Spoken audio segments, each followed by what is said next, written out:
যারা সাহাবায়ে কেরামকে ভালোবাসে আমরাও তাদেরকে, জুড়ে বলেন আমরাও তাদেরকে, আর ওয়ানুবগিযু মান ইউবগিযুহুম, যারা সাহাবায়ে কেরামের প্রতি বিদ্বেষ লালন করে আমরাও তাদের প্রতি বিদ্বেষ লালন, ওয়া বিগাইরিল হাক্কি ইয়াযকুরুহুম, যারা সাহাবায়ে কেরামের শান মান খাটো করার জন্য, যারা সাহাবায়ে কেরামকে প্রশ্নবিদ্ধ করার জন্য, যারা সাহাবায়ে কেরামের অবস্থান প্রশ্নবিদ্ধ করার জন্য, ওয়া বিগাইরিল হাক্কি ইয়াযকুরুহুম, সাহাবায়ে কেরামের সমালোচনা করবে। ইমাম তাহাউই বলেন যারা সাহাবা সমালোচক তাদেরকে ঘৃণা করা আহলুস সুন্নাহ ওয়াল জামাতের আকীদা। তারপরে কি আহলুস সুন্নাহ ওয়াল জামাতের আকীদা কি? ওয়ালা নাযকুরুহুম ইল্লা বিখাইর, ওয়ালা নাযকুরুহুম ইল্লা বিখাইর, আমরা শুধু সাহাবায়ে কেরামের কল্যাণের দিক আলোচনা করব। সাহাবায়ে কেরামের কল্যাণের দিক আলোচনা করা ছাড়া অন্য কোনো দিক নিয়ে আলোচনা করা যাবে? জোরে বলেন, আলোচনা করা যাবে? এবার বুঝেন, এটা হলো আহলুস সুন্নাহ ওয়াল জামাতের মৌলিক মূলনীতি। আর যদি আপনি সাহাবার সমালোচনা করেন, খতিবে বাগদাদি রহমতুল্লাহ আলাইহি 463 হিজরিতে ইন্তেকাল করেছেন। খতিবে বাগদাদি রহমতুল্লাহ আলাইহি একটা কিতাব আছে আল কিফায়া ফি ইলমির রিওয়ায়া, 4 ভলিউমে 4 খণ্ডে 2 ভলিউমে প্রকাশিত হয়েছে। লম্বা আলোচনা এনেছেন খতিবে বাগদাদি রহমতুল্লাহ আলাইহি, লম্বা আলোচনা, অনেক লম্বা আলোচনা, সেদিকে আমি যাচ্ছি না। খতিবে বাগদাদি রহমতুল্লাহ আলাইহি আল কিফায়াতে ইমাম বুখারী রহমতুল্লাহ আলাইহি সমযুগের ইমাম আবু যুরআ রাজি রহমতুল্লাহ আলাইহির বক্তব্য ইমাম খতিবে বাগদাদি রহমতুল্লাহ আলাইহি সনদ সহ এনেছেন। হযরত আবু যুরআ রাজি বলেন, শুনো, যারা সাহাবায়ে কেরামের শান মানকে খাটো করে, যারা সাহাবায়ে কেরামকে সমালোচনা করে, তাদের ব্যাপারে উম্মার অবস্থান কি? আবু যুরআ রাজি রহমতুল্লাহ আলাইহি বলেন, ইযা রাআইতাল্লাযীনা ইয়ানকুসুনা আহাদাম মিন আসহাবি রাসূলিল্লাহ ফা'লাম আন্নাহু জিন্দিক।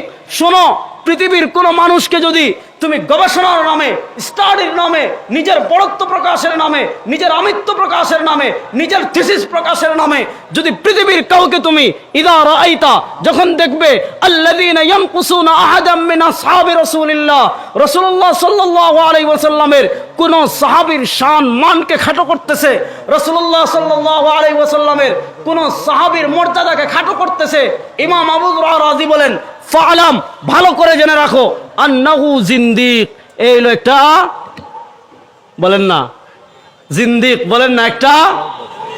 আয় হায়, আপনারা কি রাগ করছেন? তো কথা বলবেন না। যেই ব্যক্তি সাহাবায়ে কেরামের সমালোচনা করে, ইমাম আবু যুরআ রাজি বলেন, ফা'লাম আন্নাহু জিন্দিক, ভালো করে মনে রাখবে সে একজন জিন্দিক। আর ইমাম আহমদ ইবনে হাম্বল আরো কোনো কথা বলেছেন। ইমাম আহমদ ইবনে হাম্বল 241 হিজরিতে ইন্তেকাল করেছেন। ইমাম আহমদ ইবনে হাম্বল বলেছেন, যদি কাউকে সাহাবায়ে কেরামের সমালোচনা করতে দেখো, ফাত্তাহিমহু বিদ্দিন, তার ঈমান নিয়ে প্রশ্ন তুলবে, মনে করবে এর ঈমানের সমস্যা আছে। যদি ঈমানের সমস্যা না থাকতো কখনো কোনো সাহাবীর সমালোচনা করত, সাহাবার সমালোচনা করত। এজন্য দেখেন, এটা আকীদার মৌলিক কনসেপ্ট। এবার বলুন তো, মুআবিয়া রাদিয়াল্লাহু তাআলা আনহু সাহাবী কি সাহাবী না? এই যে কথা বলেন না, একটু জোরে বলেন। মুআবিয়া রাদিয়াল্লাহু তাআলা আনহু সাহাবী কি সাহাবী না? তোমরা যারা আজকে মুআবিয়া রাদিয়াল্লাহু তাআলা আনহুকে গালি দাও, যারা মুআবিয়া রাদিয়াল্লাহু তাআলা আনহুর সম্মান খাটো করতে চাও, মওলানা মওদুদী সাহেবের সাথে আমাদের আকাবিরদের মৌলিক যে পয়েন্টে ভিন্নতা ছিল, এর ভিতরে একটা ছিল মওদুদী মরহুমের লেখা খিলাফত ওয়া মুলকিয়াত, সেই মুলুকিয়াত, খিলাফত ওয়া মুলুকিয়াত, সেই বইয়ে মওদুদী সাহেব উনি যখন মানে মুলুকিয়াতের আলোচনায় গিয়েছেন, হযরতে মুআবিয়া রাদিয়াল্লাহু তাআলা আনহুকে এমন জঘন্য ভাষায় আক্রমণ করেছেন, হযরতে মুআবিয়া রাদিয়াল্লাহু তাআলা আনহুর নামে এমন কতগুলো মিথ্যা অপবাদ দিয়েছেন। আপনারা যারা শাইখুল ইসলাম জাস্টিস মুফতি মুহাম্মদ তাকি উসমানী হাফিজাহুল্লাহ লেখা হযরতে মুআবিয়া ওয়ার তারিখি হাকাইক, ইতিহাসের কাঠগড়ায় হযরতে মুআবিয়া রাদিয়াল্লাহু তাআলা আনহু সেই বইটি পড়েছেন, আপনারা দেখতে পেয়েছেন উনি কত ভয়ঙ্কর ভাবে, কত নৃশংস পন্থায় হযরতে আমির মুআবিয়া রাদিয়াল্লাহু তাআলা আনহু, যার ব্যাপারে আল্লাহর নবী সাল্লাল্লাহু আলাইহি ওয়াসাল্লাম দোয়া করে গিয়েছিলেন, আল্লাহুম্মা জাআলহু হাদিয়াম ওয়া মাহদিয়া, হে আল্লাহ আমার মুআবিয়াকে আপনি যুগের পথ প্রদর্শনকারী বানিয়ে দিন। হযরতে মুআবিয়া রাদিয়াল্লাহু তাআলা আনহু এত বড় জালিলুল কদর সাহাবী ছিলেন যে হযরতে ইবনে ওমর রাদিয়াল্লাহু তাআলা আনহু বলেন যে আল্লাহর নবী সাল্লাল্লাহু আলাইহি ওয়াসাল্লামের পর মুআবিয়া রাদিয়াল্লাহু তাআলা হচ্ছে আকল, অধিক বুদ্ধিমান এবং মানে অনেক বেশি বুদ্ধিমান অন্য কাউকে আমি দেখিনি। তখন উনি জিজ্ঞেস করলেন, ইবনে ওমরকে এক সাহাবী জিজ্ঞেস করলেন, ওয়ালা ওমর, ওমর রাদিয়াল্লাহু তাআলা থেকে বুদ্ধিমান আপনি কাউকে মুআবিয়া রাদিয়াল্লাহু তাআলা আনহু কি ওমর রাদিয়াল্লাহু তাআলা আনহু থেকেও বেশি বুদ্ধিমান?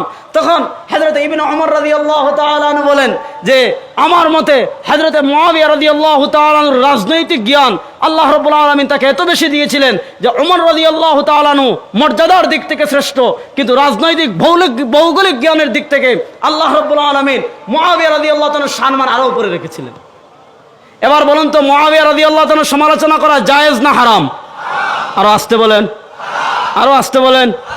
আকীদা ঠিক করার নিয়তে বলেন মুআবিয়া রাদিয়াল্লাহু তাআলার সমালোচনা করা হালাল না হারাম? আরো আসতে বলেন। আপনি যদি মুআবিয়া রাদিয়াল্লাহু তাআলার সমালোচনা করতে চান, এখন আমাদের দেশে দুই দল আছে, আমার দিকে তাকান, দুই দল আছে। এক দল হলো যারা মুআবিয়া রাদিয়াল্লাহু তাআলাকে মুসলমানই মনে করে না। এই পার্টি আপনাদের চট্টগ্রামে এক পার্টি জন্মাইছে এখন, ইমাম হায়াত পার্টি। কি পার্টি? জোরে বলেন, আমার কথা শুনবেন না। ইমাম হায়াত পার্টি, এরা একদম মুআবিয়া রাদিয়াল্লাহু তাআলা আনহুকে মুসলমানই মনে করে না। এবার বলুন তো যারা মুআবিয়া রাদিয়াল্লাহু তাআলা আনহুকে মুসলমান মনে করে না, এরা আহলুস সুন্নাহ ওয়াল জামাতের অন্তর্ভুক্ত না খারিজি? কথা বলেন। শেষ করে দেব 2 মিনিট 5 মিনিট। শেখ আহমদুল্লাহ হাফিজাহুল্লাহ এসেছেন, তিনি কথা বলবেন।